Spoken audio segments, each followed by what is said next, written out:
Welcome to the Battery Starting and Charging Systems course.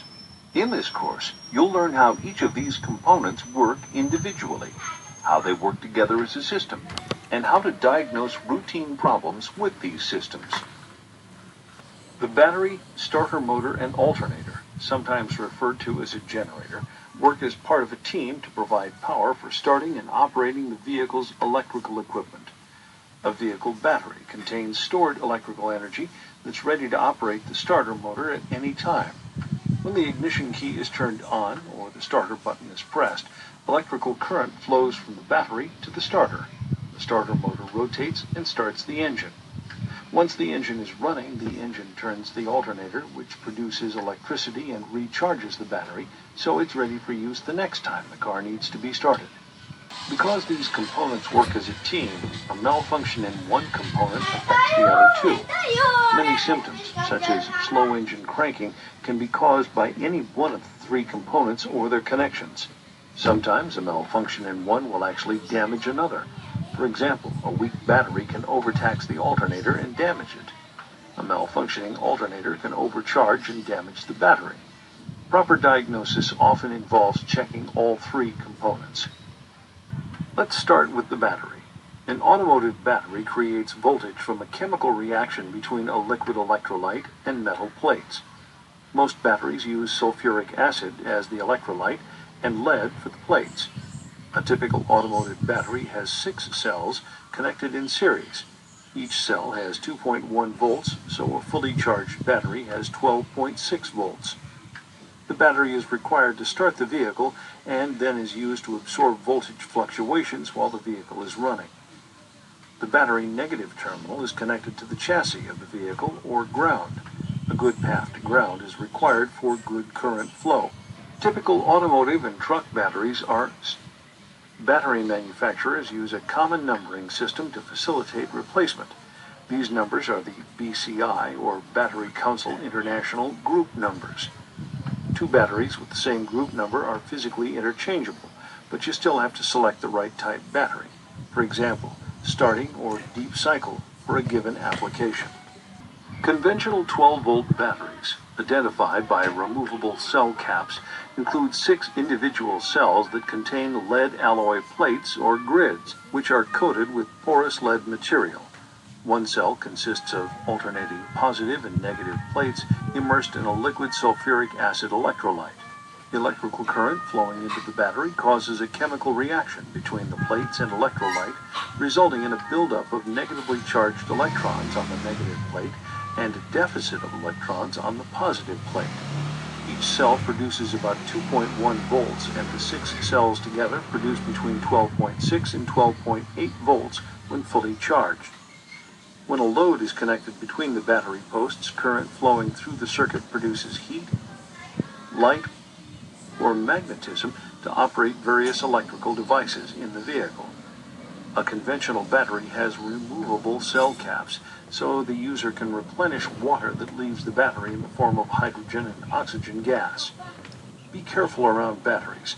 Hydrogen gas is explosive, so avoid causing sparks or flames near the battery. Sealed or maintenance-free batteries have slightly different internal construction or chemistry that reduces outgassing and water consumption. Maintenance-free batteries provide customer convenience for most climates, but should be avoided in very hot climates because they can outgas and lose electrolyte at very high temperatures. If that happens, a sealed battery cannot be refilled. It has to be replaced. Premium-priced AGM or absorbed glass mat batteries use glass filler between the plates to hold hydrogen, oxygen, and acid for reduced water consumption. This construction also provides increased current capacity, greater tolerance for fast charging, and helps keep plate material in place when the battery is mostly or completely discharged. Spiral cell batteries, also known as gel cells, use a paste electrolyte that does not outgas and can't spill. Spiral cell batteries are a good choice for situations where maintenance would be difficult or explosive hydrogen gas or corrosive acid spills would be intolerable, such as an in-trunk installation. In addition to voltage, batteries are also rated in terms of their current and storage capacity. CCA, or cold cranking amp ratings, indicate the current a battery will deliver for 30 seconds at 0 degrees Fahrenheit. CCA is the primary specification for an automotive battery. A replacement battery's cold cranking amp rating should meet or exceed the factory recommended rating. The battery shown here provides up to 565 cold cranking amps for 30 seconds. The reserve capacity rating indicates the number of minutes a battery will deliver a 25 amp current at 80 degrees Fahrenheit. Reserve capacity is relevant to long-term discharge uses such as trolling motorboats and RV house batteries.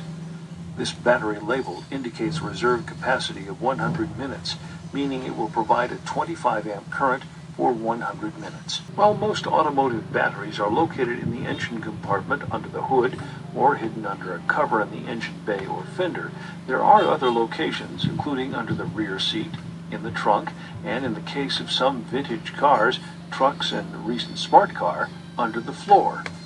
When replacing a battery that's in an enclosed area, ensure the battery vent hoses are in place and properly installed. Vehicles with hidden batteries usually have convenient charging and jumping posts under the hood. After every start, current from the alternator is used to recharge the battery. To protect the battery, charging current must be regulated according to ambient temperature and battery temperature. A cool battery will tolerate a fairly high charging rate for a short time. After the initial surge, the charging rate is reduced before the electrolyte begins to bubble excessively. A warm battery and a high charging current is an undesirable combination that leads to a lower electrolyte level and reduced battery capacity. This is why charging voltage and current is reduced at high temperatures. Good battery chargers and vehicle charging systems taper or reduce the charging voltage as the temperature increases. Initially, charging voltage might be as high as 15.5 volts, but will quickly taper to about 14.2 volts, then later about 13.5 volts. These voltages are typical, so be sure to check the vehicle service information for exact numbers. Overcharging is caused by voltage regulator malfunction and high system voltage. Overcharging will damage the battery through overheating and loss of electrolyte. Now, about lead and lead sulfate on battery plates. In its spongy and porous form, lead sulfate is a normal part of battery chemistry. As a battery ages, a hard crystalline lead sulfate begins to accumulate and degrade the battery plates. This is called sulfation, and it's the #1 reason for battery failure. A discharged battery can quickly become fully sulfated, sometimes in just a week's time. This is why it's important to keep stored batteries or vehicles fully charged or on a maintenance charger. Special battery additives and chargers that claim to reverse sulfation may work, but remain controversial. As a practical matter, battery replacement is the best cure for sulfation. Discharged batteries can be destroyed by exposure to freezing temperatures. While a fully charged battery is practically freeze-proof, a battery with less than a 50% charge is quite vulnerable to cold temperatures. In some vehicles, in-car electronics and battery self-discharge can reduce a battery to about 50% charge in a month's time, so it's important to pay attention to vehicles parked in cold climates for extended periods. The alternator recharges the battery after engine start and supplies power for vehicle accessories. The voltage regulator controls the alternator's output, so it recharges the battery quickly while minimizing outgassing and loss of electrolyte. Service documentation may contain different names for this component. While the popular name remains alternator, the recommended SAE term is AC generator. The alternator, or AC generator, replaced the heavy and inefficient DC generator in the mid-1960s. Just remember, AC generator is the same thing as an alternator. The alternator is mechanically driven by the engine through the fan belt or serpentine drive belt. An alternator uses magnetic induction to create an electrical alternating current. The AC power is rectified into direct current using diodes inside the alternator. The fan draws air through the alternator case to cool its internal components. When the alternator is operating properly, you can expect to see 13 to 14 volts at the battery. Typical alternators provide up to 55 or 60 amps. Alternators should be replaced with units of the same amp output because The wiring, battery, and drive system are all designed for a particular maximum current and load. Larger units may place excess stress on the electrical and drive systems. Smaller units may not be able to keep up with the vehicle electrical loads and battery charging requirements. Charging voltage must be regulated to provide quick battery charging and stable voltage for vehicle lighting. The voltage regulator also compensates for temperature by reducing the charging voltage, which keeps batteries from boiling out their electrolyte. The voltage regulator is often located inside the alternator, but may still be a serviceable part. Many vehicles, especially older models, have an easily replaceable external voltage regulator.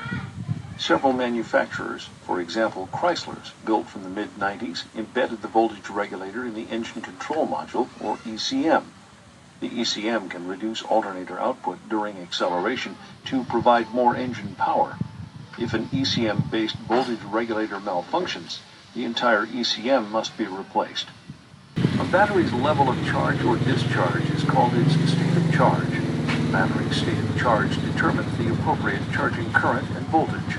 Initial charging voltage is high to promote fast recharge. After a short time, charging voltage is reduced to prevent outgassing. This all occurs in the so-called bulk charge region, 0 to 90% charge. After the battery is mostly charged, that is, over 90% charged, the regulator reduces the alternator output to about 13.5 volts. When the underhood temperature or ambient temperatures are high, charging voltage is further reduced. Voltage regulator wiring often includes a battery voltage sensing wire that's connected directly to the battery, so the regulator can sense voltage at the actual battery terminal. Although modern voltage regulators perform well, they are simple designs that may not accurately compensate for battery temperature or fully charge the battery. A few cars now have high-technology charging systems that include a sensor package attached to the battery terminal. The sensor reports battery voltage and temperature to allow full charging of the battery. Because these new regulators optimize charging and fully recharge the battery, a smaller battery can be fitted, battery life is increased, and fuel economy is improved. One example is Kia's EPMS, Electrical Power Management System.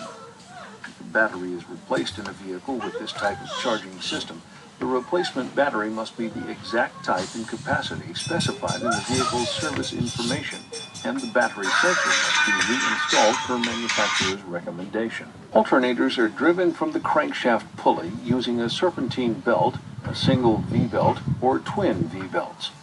After a cold start, the alternator puts a heavy load on the belt, especially at low engine RPM. The drive system has to be in good shape or the belt will slip, reducing the alternator output and damaging the drive belt.